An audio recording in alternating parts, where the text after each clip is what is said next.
Ya, vamos a empezar. ¿Está bien? Ya creo que el internet se ha mejorado un poco. Me presento, mi nombre es Yasmín Antoinette Ayala Basilio, soy médico residente del segundo año por la Universidad Nacional Mayor de San Marcos, ¿no? De la sede del Hospital Amazónico de Yarinacocha, de la especialidad de ginecología y obstetricia. En esta noche lo que vamos a hablar es de un tema muy importante, o quizás ya conocida por muchos de ustedes y quizás no. Bueno, la eclampsia es un tema ya conocido por muchos, pero el tema de PRES, que viene a ser por en sí siglas, que significa síndrome de encefalopatía posterior reversible. Entonces, lo que vamos a hablar en esta oportunidad va a ser netamente de la comparación que puede haber entre ambas o de cómo a veces no podemos hacer el diagnóstico correcto respecto a las patologías. Cuando hablamos de PRES, vamos a darnos cuenta que esta patología es poca común, es poco estudiada hasta el momento, que está caracterizada netamente por alteraciones tanto clínicas como radiológicas que le vamos a ir explicando, y que la fisiopatología o la patogénesis en sí, si viene siendo todavía de la fisiopatología hasta el momento todavía se encuentra incierta, no se sabe, es un tema que todavía se encuentra en discusión para poder establecerlo.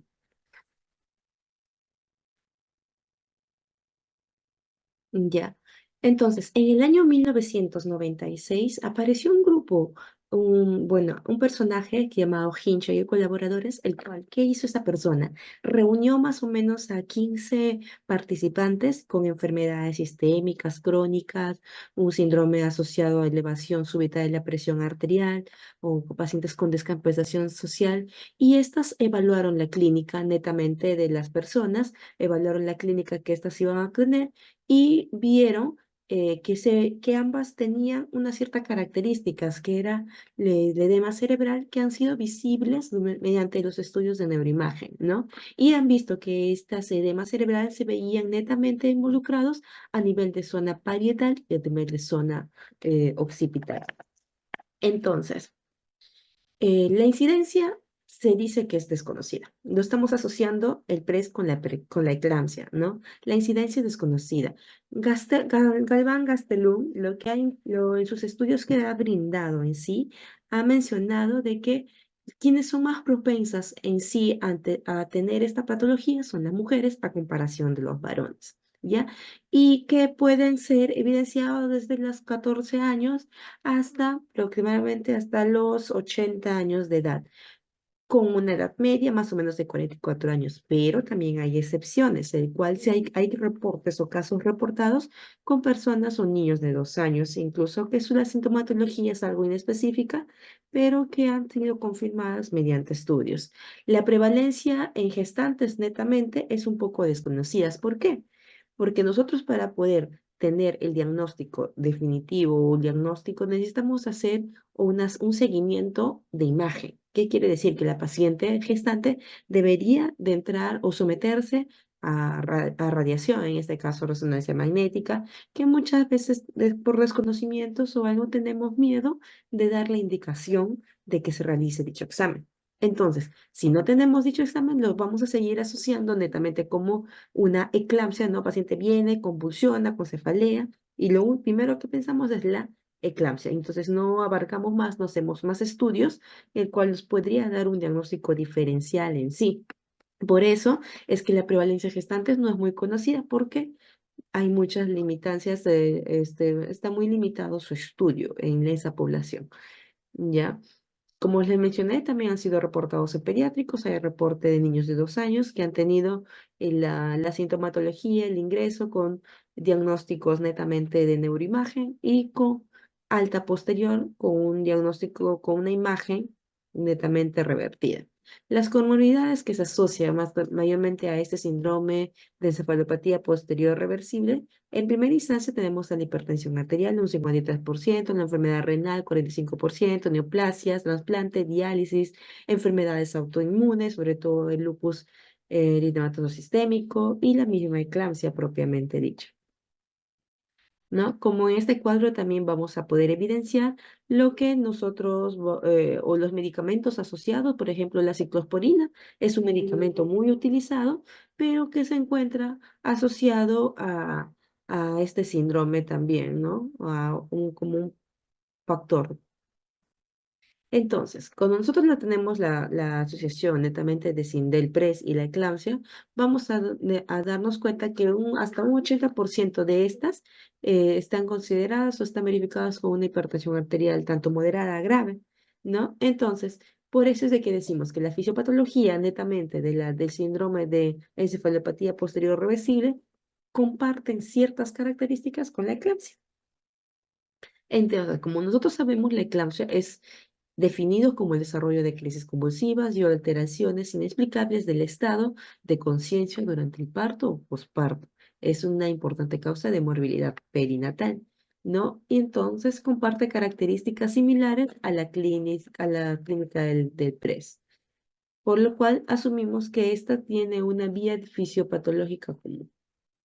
Entonces, cuando nosotros hablamos de la fisiopatología netamente, nos vamos a tener en cuenta de que estas no van a estar, no hay muchos estudios el cual nos va a decir qué es lo que realmente pasa. Por eso se ha planteado tres teorías. En una de estas teorías es el fallo de la autorregulación e hipertensión. Como nosotros sabemos, la autorregulación normal en sí está caracterizado netamente por un flujo sanguíneo normal constante, ¿no? Cuando esta autorregulación o la autorregulación se excede el límite superior, lo que va a hacer es que las arteriolas se dilaten. Al dilatarse, ya, ¿qué ocurre? Mayor flujo. Al ver mayor flujo, netamente, a nivel cerebral, lo que va a hacer es que la presión arterial aumente, ¿no? Y causando una hiperfunción cerebral, normalmente en zonas fronterizas, y la característica de este, netamente que lo estamos asociando, es de que va a haber ruptura de la barrera hematoencefálica, ¿ya?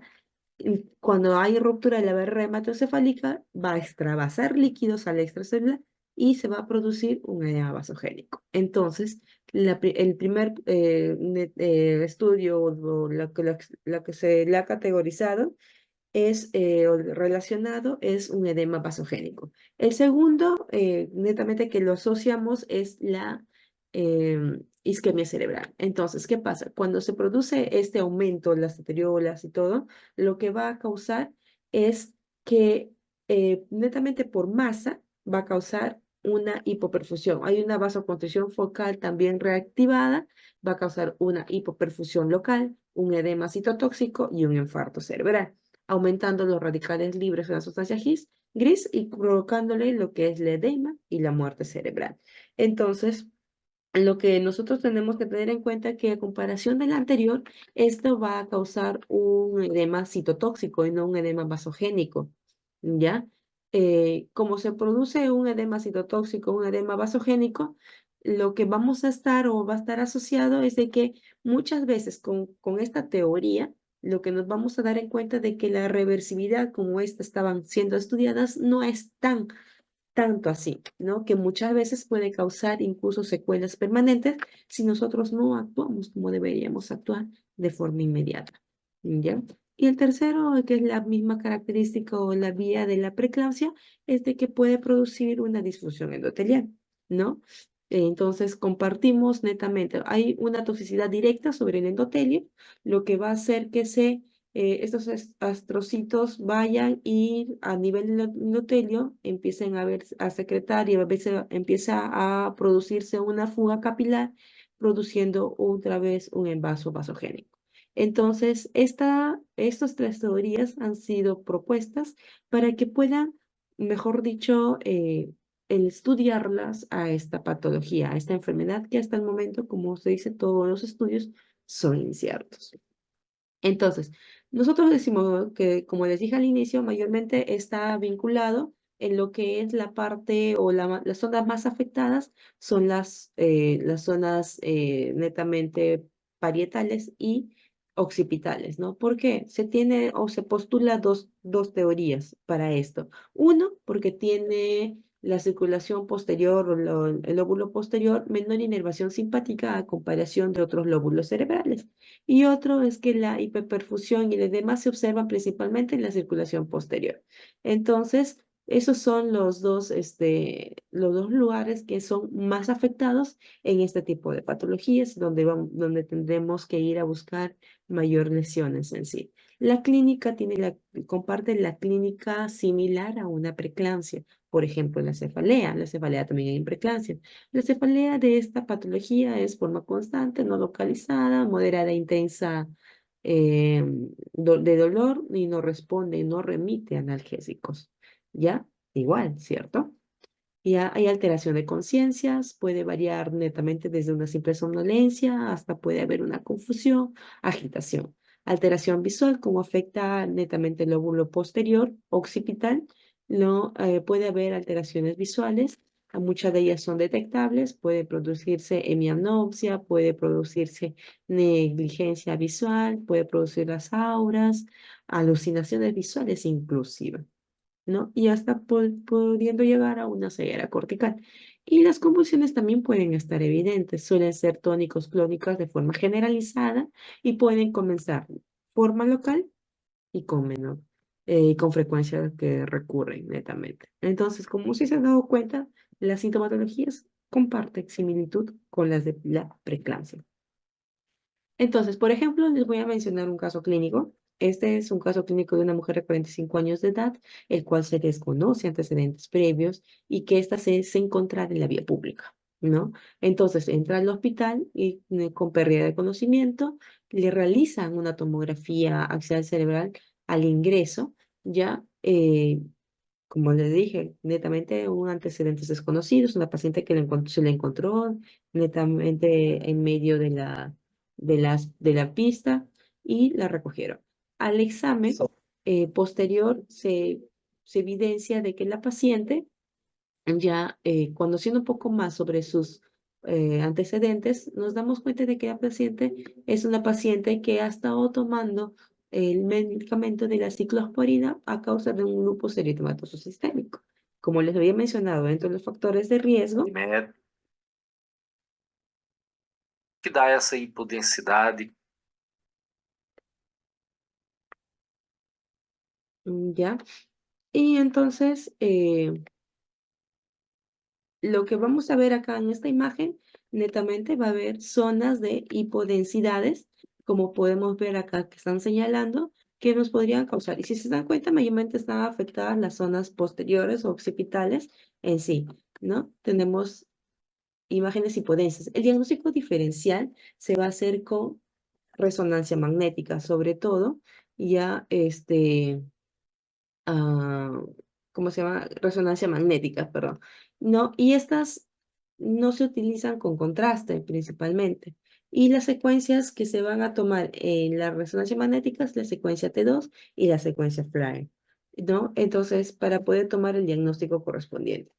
Se hicieron muchos estudios, por ejemplo, el cual han tratado de buscar similitud netamente en lo que es la asociación o pacientes que han hecho netamente pacientes que han hecho la sintomatología, han tenido el diagnósticos de preeclampsia, de eclampsia, y muchos de esos estudios posteriores se han evidenciado de que no son realmente una preeclampsia como se estableció en un inicio, sino que se trataba más de esta enfermedad. También, como su mismo nombre dice, que es un síndrome de encefalopatía posterior reversible, también hay estudios el cual nos van a indicar de que no es tan reversible como se viene estudiando o como se conoce hasta el momento. Por ejemplo, ya hicieron un seguimiento, hago yo una escala de ranking que habían usado en una población netamente que fue dada de alta, el cual han visto que un 47% de estos pacientes que entran al estudio habían reducido la capacidad de funcionalidad del resto a comparación del resto de la población, ¿no? Entonces sí hubo secuelas en aquel grupo poblacional, ¿no? Entonces, por eso es que no se le atribuye actualmente como eh, una enfermedad totalmente reversible. El tratamiento en sí es sintomatológico, es detectarlo a tiempo y tratar la sintomatología. Tratamiento consiste en manejar sus presiones, tener una adecuada presión, ¿no? Y otros agentes que podrían estar causando, ¿no?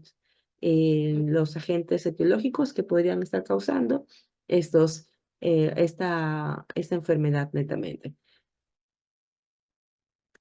Como le mencioné, entonces, acá, justamente abajo, le había mencionado lo que es en la India en el año 2017, de esta escala que habían aplicado a los pacientes que fueron recuperados y dados de alta, el cual 47% de ellas había visto que tenían afecciones, ¿no? Por eso, actualmente, por años se consideró benigno, pero a la fecha no hay suficientes estudios de cuales puedan decir si es totalmente benigno, como se viene estudiando hasta el momento, ¿no?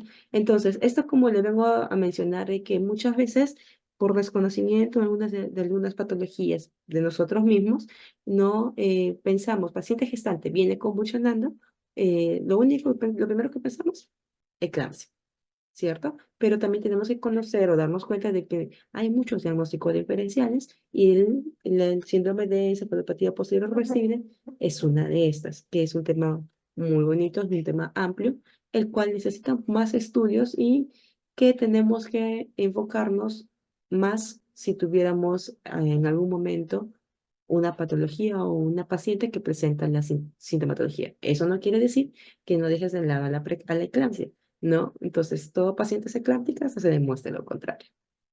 Gracias. Si tienen alguna duda, por favor, me lo comentan.